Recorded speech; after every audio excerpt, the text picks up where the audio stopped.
জুলাইখা ইউসুফ নবীকে 7টা গেটের ভিতরে ঢুকাইলো। দরজাগুলি তালা দিয়া দিল জুলাইখা। সবগুলি গেটে বড় বড় তালা, চাবি জুলাইখার পেছে, জুলাইখার হাতে চাবি। 7 গেটের ভিতরে ইউসুফ নবীকে নিয়ে ঢুকায়।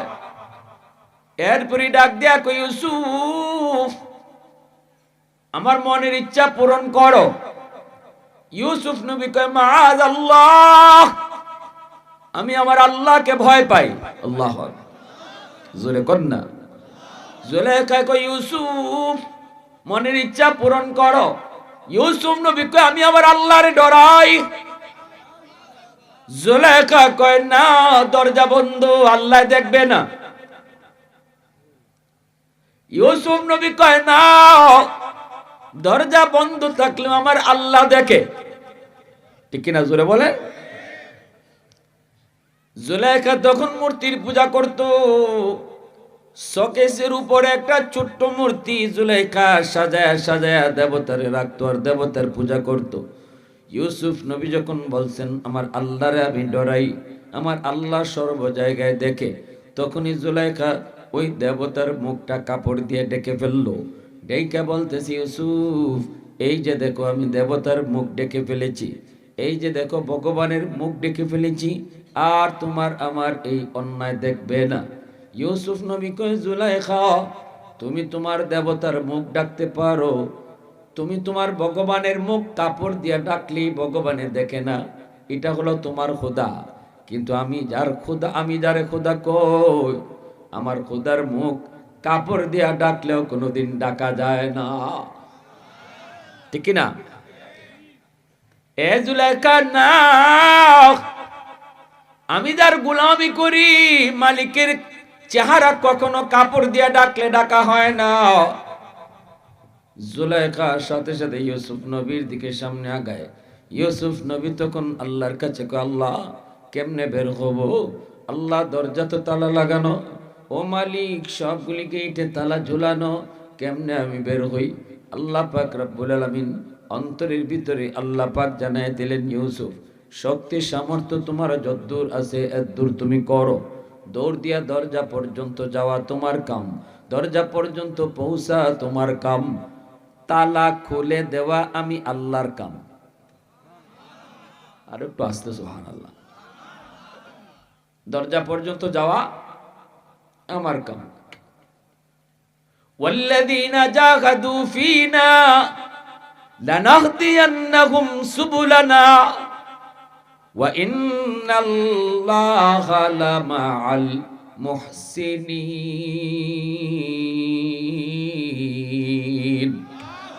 আল্লাহ পাক রব্বুল আলামিন কয়, তোমার যদ্দূর সামর্থ্য আছে, শক্তি আছে, এদ্দূর তুমি করো। সাধ্য তোমার যদ্দূর আছে এদ্দূর তুমি চেষ্টা করো। চেষ্টা করা তোমার কাম, চেষ্টা করা আমার কাম, গন্তব্যে পৌঁছায় দেওয়া আল্লাহর কাম। এজন্য ইউসুফ নবী কয়, মালিক তাহলে আমি দরজা পর্যন্ত পৌঁছবো, এদ্দূর তো সামর্থ্য আমার আছে। দরজা পর্যন্ত তিনি পৌঁছলেন, আল্লাহর পক্ষ থেকে অটোমেটিক তালা খুলে গেল।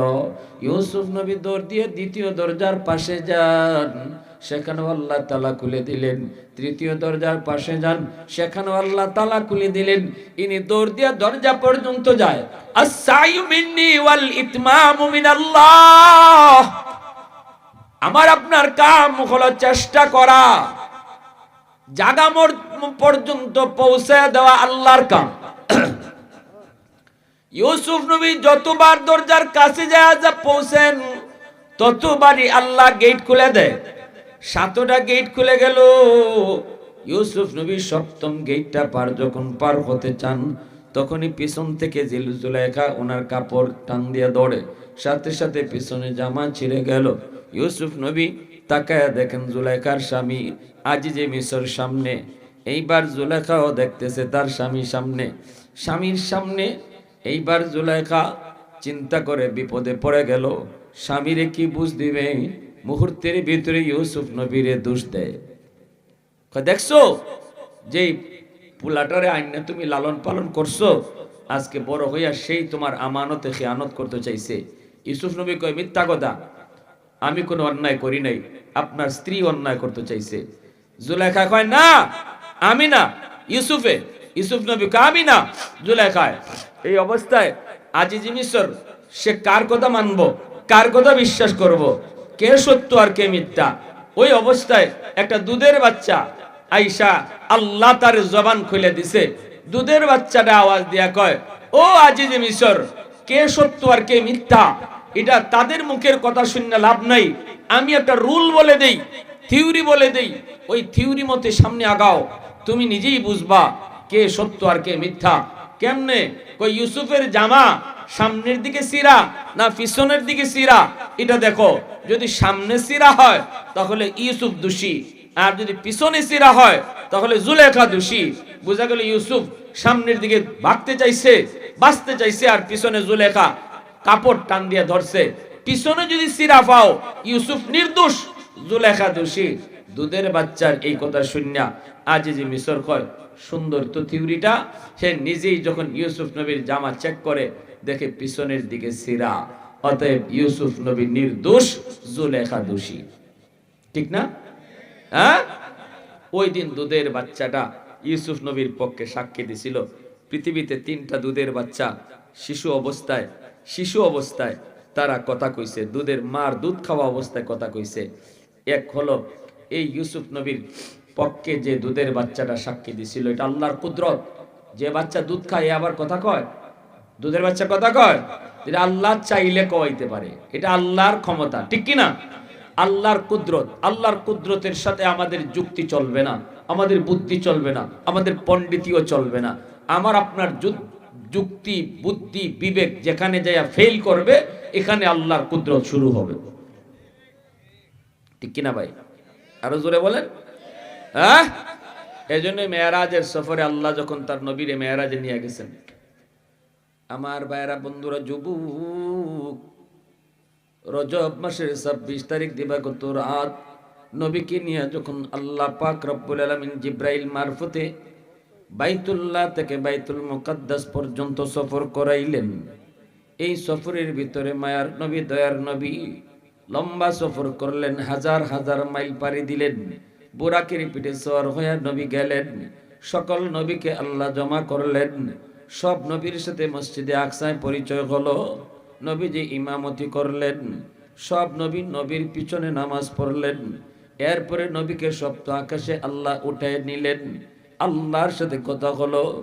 এরপরে নবী আবারও ফিরে আসলেন। এত লম্বা সফর নবী করলেন, সময় ব্যয় হয়েছে কতদূর জানেননি? নবীজি যেই বিছানা থেকে উঠে গেলেন, ওই বিছানার গরম এখনো ঠান্ডা হয় নাই, শরীরের গরম এখনো বিছানায় রয়ে গেছে, এখনো অজুর পানি গড়ায় জায়গা পর্যন্ত পৌঁছে নাই। এতটুকু সময়ের ভিতরে আল্লাহ পাক ঐতিহাসিক সফর করাইলেন। যখন সুবহানাল্লাহ। এজন্য আল্লাহ কয়, ও দুনিয়ার মানুষ, এত লম্বা সফর আমি আল্লাহ করাইলাম, অল্প সময়ের ভিতরে তোমরা এটা বুঝবা না, তোমাদের যুক্তি তো আসবে না, তোমাদের বুদ্ধি তো আসবে না। এজন্যই তোমরা এই ঘটনা আমি তার তোমাদেরকে শোনানোর আগে সুবহানাল্লাহ শব্দটা তোমরা পড়ো। কারণ সুবহানাল্লাহ শব্দ আল্লাহ আমাদের মুখ দিয়ে পড়াইয়া এরপরে আল্লাহ পাক নবীর সফরের কাহিনী শুনাইছে। কারণ অল্প সময়ের ভিতরে এত লম্বা সফর কোনো মানুষের বুদ্ধিতে আর বিবেকে কোনোদিন ধরবে না। সুবহানাল্লাযী আসরা বিআবদিহি লাইলাম মিনাল মাসজিদিল হারাম ইলাল মাসজিদিল আকসা। আল্লাহ কো, দুনিয়ার মানুষ, এখন আমি আল্লাহ তোমাদের সামনে আমার বন্ধুর একটা ঐতিহাসিক সফর শোনাবো, ভ্রমণ কাহিনী শোনাবো। ওই ভ্রমণ কাহিনী তোমাদের বুদ্ধিতে আসবে না, তোমাদের বিবেকে আসবে না, তোমাদের যুক্তিতেও ধরবে না। ধরার না ধরার কারণ হলো এটা আমি আল্লাহর কুদরত, এটা শুধু আমার কুদরত, আমি শুধু পারি, মানুষের পক্ষে এটা সম্ভব না। এজন্য ঘটনা আমি তোমাদেরকে শোনাবো পরে। আগে সুবহানাল্লাহ শব্দ বলো। সুবহানাল্লাহ। মেরাজের ঘটনা আল্লাহ শুনাইবেন, সুবহানাল্লাযী আসরা কইয়া কেন শুরু করলেন? তাফসীরের কিতাবে লিখছেন, আল্লাহ তো শুরু করবেন আসরা বিআবদিহি লাইলাম মিনাল মসজিদিল হারাম ইলাল মসজিদিল আকসা। আমি আমার হাবিবকে মসজিদ বাইতুল্লাহ থেকে মসজিদে আকসায় সফর করাইছি। সুবহানাল্লাহ কেন কওয়ান? আল্লাহ এজন্য কইছে দুনিয়ার মানুষ আগেই সুবহানাল্লাহ কও, কারণ এটা এমন এক ভ্রমণ কাহিনী, এটা তোমাদের বুদ্ধিতে আসবে না, তোমাদের ব্রেইন হ্যাং মারবে। অতএব সবার আগে সুবহানাল্লাহ পড়ো, সুবহানাল্লাহ, আরো জোরে সুবহানাল্লাহ। ইউসুফ আলাইহিস সালামের পক্ষেও এই দুধের বাচ্চাটা যখন সাক্ষী দিছে, দুধের বাচ্চাটার সাক্ষী এই হলো একটা দুধের বাচ্চার সাক্ষী, আরেকটা দুধের বাচ্চা হলো আরেকটা দুধের বাচ্চা হযরত মরিয়ম আলাইহিস সালামের সন্তান হযরত ঈসা আলাইহিস সালাম। ঈসা আলাইহিস সালাম যখন মার গর্ভ থেকে দুনিয়াতে আসলেন, তখন তো ঈসা আলাইহিস সালামের তো বাবা নাই, ঈসা আলাইহিস সালামের মা আছে, ঈসা আলাইহিস সালামের বাপ নাই, ঠিক কিনা জোরে বলেন? বাপ ছাড়া আল্লাহ সন্তান জন্ম দিয়েছেন কারে? ঈসা নবীর। জোরে কোন না কেন? এগুলা ইসলামের বেসিক নলেজ, এগুলা যদি আমাদের জানা না থাকে তো জানমুটা কি? ইসলামের বেসিক নলেজ। বাপ ছাড়া সন্তান জন্ম দিয়েছেন কোন নবীরে? পিছনে ভাইয়ের আওয়াজই দেয় না, কথাও কয় না। মাইকের সেটিংটাও খুব বাজে সেটিং হয়েছে, মাইকটা জানি না কি জাত সেটিং হয়েছে, অনেক কষ্ট হইতেছে আমার কথা কইতে। এগুলা কোন মাইকের সেটিং এ জাত হয় না, কথা আমি কইতেছি আমি নিজেও বুঝতেছি না কথা কই কইতেছি।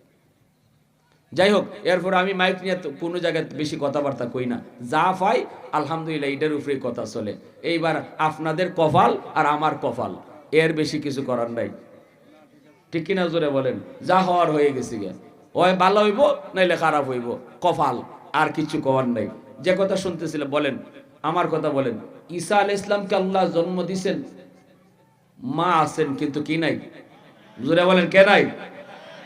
ঈসা আলাইহিস সালাম যখন মার গর্ভ থেকে দুনিয়া আসলেন, মরিয়ম আলাইহিস সালাম যখন বাচ্চা নিয়ে আসবেন, মরিয়ম কইতেছে, আল্লাহ আমারে যে স্বামী ছাড়া বাচ্চা দিছো, এই বাচ্চা লই আমি এখন কওমের কাছে যাইমু কি কইরা?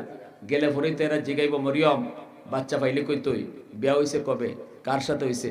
জবাব দিমু কি আল্লাহ আমার তো বিপদ, আমি তো ইজাত ঘরের ফ্যামিলির মেয়ে না, আমি তো একটা আদর্শ ফ্যামিলির মেয়ে, আল্লাহ আমি জবাব দিমু কি? আল্লাহ কইছে বাচ্চা কোলে থাকবে, মানুষ যখন জিগাইব মরিয়ম বাচ্চা পাইছো কোথায়, তখন মুখে আঙ্গুল দিবা, আঙ্গুল দিয়া বলবা আমি রোজা, কথা বলা নিষেধ, এই বাচ্চা কোত্থেকে আইছে বাচ্চারে জিগাও। মাতুমা সুবহানাল্লাহ নাই, আলহামদুলিল্লাহ নাই, আওয়াজ না। সকালবেলা নাস্তা করে সুবহানাল্লাহ কইবেন, সকালে নাস্তা করেই কইেন আলহামদুলিল্লাহ। কি ভাই রুহুহা করবেন তো রাজি আছেন ইনশাআল্লাহ?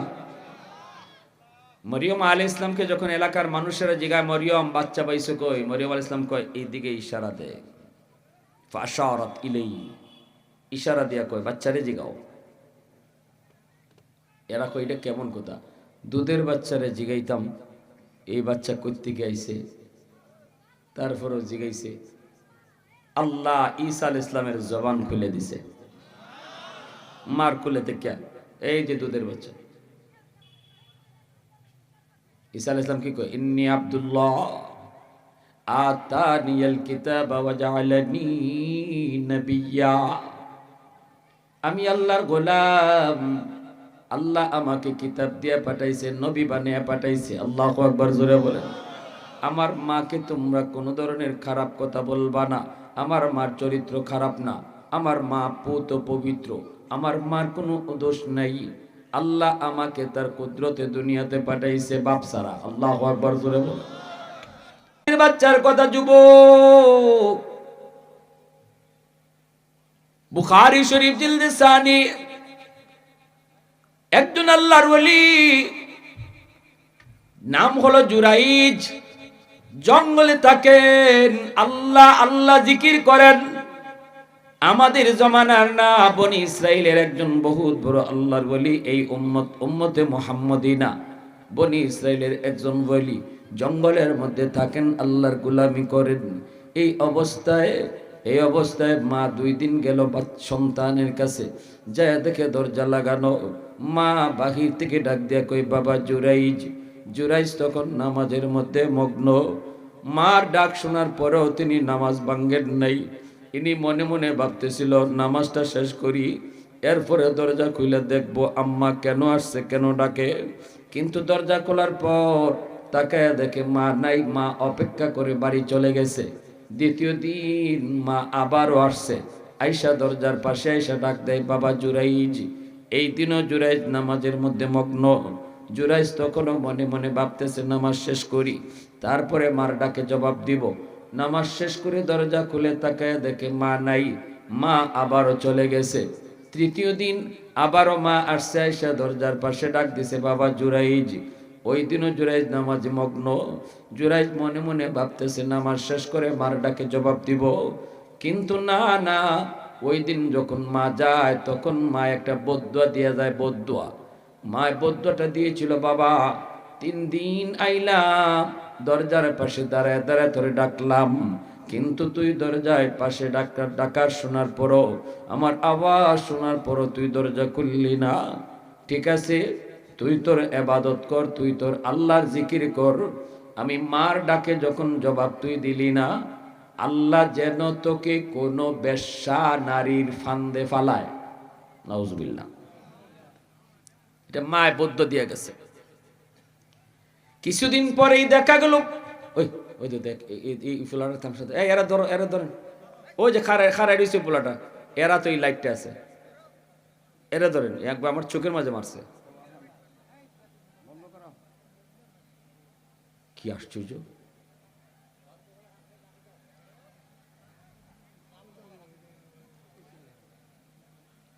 আই হ্যাঁ, আমার দিকে মনোযোগ। অসুবিধা দিতেছে আপনাদের? মনোযোগ কার কার আছে একটু দেখান, আল্লাহর হাত উঠে। আল্লাহ কবুল করো, জোরে কোন আমিন। কয়টা শিশু বাচ্চার কথা কইছি? যে 3টা শিশু মার কুলে থেকে কথা কইছে, 2টা শুনছেন। একটা শুনছেন কোনটা? ইউসুফ নবীর সাক্ষী যে বাচ্চাটা দিছে। আরেকটা বাচ্চার কথা শুনছেন, ঈসা নবীর কথা। আরেকটা 3 নাম্বার বাচ্চা শুনবার ইচ্ছা আছে আপনাদের? কার কার একটু হাত ধরে আল্লাহকে আবার দেখান। আল্লাহ কবুল করো, জোরে কোন আমিন। লিল্লাহি তাকবীর, আরো জোরে লিল্লাহি তাকবীর। আমার ভাইরা, বন্ধুরা, যুবক, ওই 3 নাম্বার বাচ্চাটা হলো, মায় যখন বদদুয়া দিয়া গেল, বাবা তোরে যেন আল্লাহ কোনো বেশ্যা নারীর ষড়যন্ত্রের মধ্যে ফালায়। বেশ কিছুদিন পর ওই এলাকার মধ্যে একটা মেয়ে অবৈধভাবে মেলামেশার পর একটা বাচ্চা পেটে আসে। এই বাচ্চা গর্ভপাত হয়। মানুষেরা যখন জিজ্ঞেস করে, তোর বাচ্চা আসলো কোত্থেকে, তোর তো বিয়ে হয় নাই, সাথে সাথে এই মেয়েটায় কয়, আমার বাচ্চার বাপ হইল ওই যে জঙ্গলের মধ্যে আল্লাহ আল্লাহ জিকির করে তোমাদের ফির, এই ফির সাপ হলো আমার বাচ্চার বাপ। নাউজুবিল্লাহ। জোরে কম। সত্য কইছে না মিছা কইছে? জোরে কম। সমাজে, আমাদের সমাজে এমন মিছা কাম চলে কি চলে না? দোষ করে একজনে আর ফালায় আর একজনের উপরে, ঠিক কিনা? হ্যাঁ, খুন করে একজনে আর লাশ নিয়ে রাখে আর একজনের বাড়ির সামনে। এমন আসেনি না নাই? আগুন লাগছে শেরপুর, পানি দেয় ফরিদপুর। মার্ডার হইছে শেরপুর, সাক্ষী দেয় ফরিদপুরের লোকে। আসেনি না নাই? এখনের যুগে তো সাক্ষী কিনতে পাওয়া যায়। কোর্টের সামনে বহু সাক্ষী ঘুরে, কোর্টের সামনে, আদালতের সামনে বহু সাক্ষী ঘুরে, টাকা দিলেই সাক্ষী মিলে। আহা,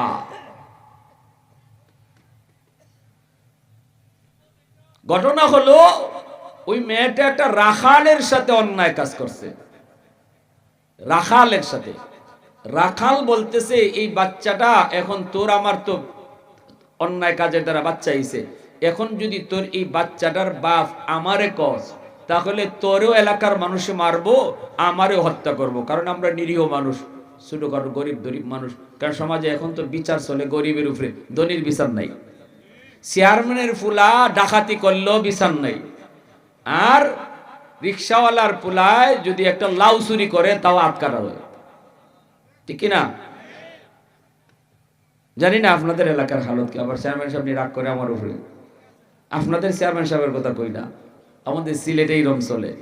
যারা সমাজের ক্ষমতাশীল গোষ্ঠী বড়, লোক বড়, টাকা বেশি, হ্যাঁ, বিচারও বসলে পরে হে অন্যায় করলো কেউ অন্যায় তারে কয় না, তার অন্যায় কেউ কইতে রাজি না, কারণ সে বড় মিয়ার ফুত, চেয়ারম্যানের ভাতিজা, এমপি সাহেবের হালা, ঠিক কিনা জোরে কন? এমপি সাহেবের শালার ঘরের ভাতিজার ঘরের দুলাভাই, কোনোভাবে কোন একটা লত লাগাই থাকলেও তার বিচার নাই। আর বিচার এখন সব হইলো দুর্বলের উপরে বিচার। ওই হেও একটা বুদ্ধি বাইর করছে রাখালে, এখন যদি তুই মানুষকে বলো যে আমি এই বাচ্চার বাপ, তাহলে তুইও দুর্বল আমিও দুর্বল, দুইও জন্য জব করব। আর যদি মানুষই জিজ্ঞেস করি বাচ্চার বাপকে, তখন কইবে ফিসাব, কারণ এই ফিসাবের সমাজে মহল্লার মাঝে তার অনেক মুরিদান আছে, তার পক্ষে বহু লোক আছে। অতএব ফিসাবের যদি দোষ হয়, তাও ফিসাবের পক্ষে কিছু মানুষ দাঁড়ায় যাইব, এই রাখ পরে বুঝবো, আগে বুঝি আমার হুজুর এটা সত্য না মিথ্যা, দুই দল হয়ে যাইব, তুইও বাঁচবে আমিও বাঁচবো। কেমন বুদ্ধিটা দিছে দেখছেন? হ্যাঁ। আর সমাজে আলেম ওলামার প্রতি দোষ দেওয়াটা তো একবারে সহজ ব্যাপার। কিছু মানুষ, আলেমদের কাপড় তো সাদা কাপড়, একটু দাগ লাগলেই মাশাআল্লাহ সারছে, তার ওই যে কি করে না চালনি, আপনারা এটা কি করেন, চালনি করেননি, চালনি ওই যে কি যে চালে যে চালনি কর না, চালনির মধ্যে ছিদ্র কি পরিমাণ আছে, অনেক আছে না? চালনি সুই রে কয় তোর ফুটকি ছিদ্রকে ওইছে নি কাম, তোর ফাঁসা দিয়ে ছিদ্রকে। আচ্ছা সুইয়ের মাঝে ছিদ্র তো একটা, হের কয়টা? আচ্ছা জোরে কর না, সুইয়ের ছিদ্র কয়টা, চালনির ছিদ্র কয়টা? হে নিজেরটা দেখে না, ওই সুইটা দেখে। আমাদের সমাজে কিছু মানুষ আছে নিজের দোষ কি পরিমাণ খবর নাই, কিন্তু ইমাম সাহেব যদি কিছু করে বা কোন এক হুজুরের যদি কিছু হয়, তে সবার আগে আঙ্গুল উঠায়, নিজের দোষ নেই। আমার কাপড় দোষ ময়লা লাগতে লাগতে লাগতে লাগতে কালো হয়ে গেছে, আমার কাপড় আর সাদা নাই, কালো কাপড়। এলাকার মানুষের মধ্যে দুই দল হয়ে গেল। সাথে সাথে মানুষগুলা কয় এতদিন পর্যন্ত শুধু হুজুরের সুযোগ খুঁজতেছি, সুযোগ খুঁজতেছি, কেমনে পাই, কোন দিন ধরি, আজকে পায়া গেছি ফিসাবরে ধর্ম, ঠিক না? দুই দল মানুষ হয়ে, দুই দল মানুষের ভিতরে একদল হলো ইমাম সাহেবের পক্ষে, একদল হলো ফির সাহেবের পক্ষে, আরেক দল হলো ফির সাহেবের বিপক্ষে। এখন তো লেগে যাবে, দুনো দল মিলাই ছুটছে মারামারি করার জন্য। দৌড়ায় মানুষগুলা আইসা ফির সাহেবের এই যে হুজরা ছিল, এই যে কামরা ছিল, ঘর ছিল জঙ্গলের ভিতরে, এই ঘরের উপরে আক্রমণ শুরু হয়ে গেল। আরেক দলে আইসা এই আক্রমণ প্রতিহত করতেছে। জুরাইজ কই কি রে ভাই, তোরা আমার ঘরটা কেন ভাঙ্গো? মানুষগুলি কয় এখন তো তুমি বলবাই কেন ভাঙ্গো, এখন তো তুমি কিছুই জানবা না, কিছুই বুঝবা না, যা করবার তো গটায় দিছো, যা গটাইবার তো গটায় দিছো, এখন তো বলবাই কি হইছে কি হইছে। কয় কি হইছে কও না। কয় এই মহিলা কি কয় শুনো, সারা জীবন আমরা বোকা বানাইয়া তুমি খালি ফিরাগি করে গেছো। পিসা মহিলা কি কয়, মহিলায় কয় কি, মহিলারে জিজ্ঞেস করি মহিলা কয় আমার এই বাচ্চার বাপ আপনি। নাউজুবিল্লাহ জোরে কোন। আল্লাহর ওয়ালি জুরাইজ আসমানটা যেন ভেঙ্গে তার মাথায় পড়লো। কত বড় অপবাদ, কত বড় অপবাদ! কারণ একজন আলেমের উপরে নবীর একজন নায়েব অথবা নবীর একজন আল্লাহর একজন নবী, সম্মানিত মানুষের সম্মান যদি নষ্ট করতে হয়, একটা নারী কেলেঙ্কারি কোন রকম বাজায় দিলেই সারে, ঠিক কিনা জোরে এখন? সম্মানী মানুষের সম্মান নষ্ট করার জন্য নারী কেলেঙ্কারি একটাই যথেষ্ট। এজন্য রে যুবক একটু মন দিয়ে শোনো, মন দিয়ে শোনো। জুরাইজ তখন আল্লাহ কোন পরীক্ষায় তুমি ফালাইছো মালিক, আমি বুঝে গেছি। আমার মা কিন্তু যাওয়ার সময় এরকম একটা বদদোয়া গেছিল, আমার কানে বাজছে, মনে হয় মার বদদোয়াটাই কবুল হয়ে গেছে, ঠিক না? জুরাইজ কয় আল্লাহ ভুল করেছি, ভুল করেছি, মা ডাকে জবাব দেই নাই, আল্লাহ চরম ভুল, আর জীবনে এমন ভুল করবো না। আজ এখনই আমি যাই আমার কাছে মাপ চাইমু, আল্লাহ তুমি আমাকে এই বিপদ থেকে উদ্ধার করো। আল্লাহ তুমি আমাকে বেইজ্জত কইরো না। ইজ্জত দেওয়ার মালিক আল্লাহ, বেইজ্জত করার মালিক কে? ওয়া তুইজ্জু মান তাশাউ ওয়া তুযিল্লু মান তাশাউ বিয়াদিকাল খায়র। আল্লাহ কয় ইজ্জত আমার হাতে, বেইজ্জতও আমি আল্লাহর হাতে। এজন্যই জুরাইজকে আল্লাহ একটু ইজ্জত বাঁচাও, আল্লাহ তুমি বেইজ্জতির হাত থেকে বাঁচাও। সাথে সাথে জুরাইজকে আল্লাহ অন্তরের ভিতরে ইলহাম করে কর দেয়, এ জুরাইজ এই মহিলারে জিগায় লাভ নাই, বাচ্চার বাপ কেডা? এই বাচ্চারে তুমি জিগাও এই বাচ্চার বাপ কেডা? সুবহানাল্লাহ, জোরে কর না। জুরাইজ কয় এই বাচ্চা কহ। বুখারী শরীফের মধ্যে ইমাম বুখারী আনছে, এই ছোট বাচ্চার ফেটের মাঝে গুতা মারছে জুরাইজে, মারকুলো ফেটো গুতা দেখো কসেন তোর আব্বা কেডা? কোয়ার লগে লগে বাচ্চার জবান খুলে গেছে। বাচ্চায় কয় মানুষেরা শুনো, আমার বাপ হুজুর না, আমার বাপ হইল ওই যে রাখাল, বন্ধ গরু রাখালি করে, এই হলো আমার বাপ। মুহূর্তের ভিতরে মানুষগুলা জুরাইজ আল্লাহর ওয়ালির পা ধইরা মাপ চাইতে লাগলো। আর কয় হুজুর, হুজুর আপনার ঘরটা ভাঙছি, আমরা ভুল করছি হুজুর। একটা দুধের বাচ্চা তার বাপের কথা কয়ে দিছে। কত বড় সাক্ষী! মানুষের সাধারণ কোনো মানুষ, বড় কোনো মানুষ যদি সাক্ষী দিত, হয়তো আমরা মনে করতাম পক্ষ লয়, পক্ষ বিপক্ষের বিষয় থাকতো। কিন্তু একটা দুধের বাচ্চা যখন সাক্ষী দেয়, এই বাচ্চাটা পক্ষ বিপক্ষ বুঝে।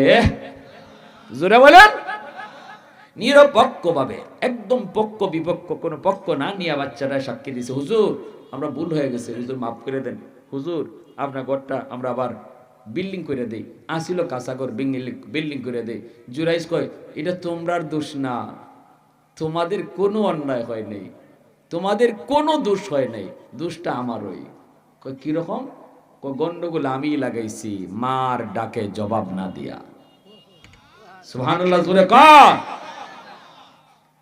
এজন্যই কিতাবের ভিতরে লিখেন, ফরজ নামাজের ভিতরে যদি তুমি থাকো যুবক, ফরজ নামাজের ভিতরে যদি তুমি থাকো আর তোমার মা তোমাকে ডাক দেয়, পাশের রুম থেকে তোমার বাবা তোমাকে ডাক দেয়, তখন শরীয়তের মাসালা কি? আর নফল নামাজের ভিতরে যদি তুমি থাকো, বাপ মা যদি তোমার ডাক দেয়, তখন মাসালাটা কি? শরীয়তের একটা মাসালা জানা, 70 রাকাত নফল নামাজ পড়ার থেকেও বেশি সওয়াব।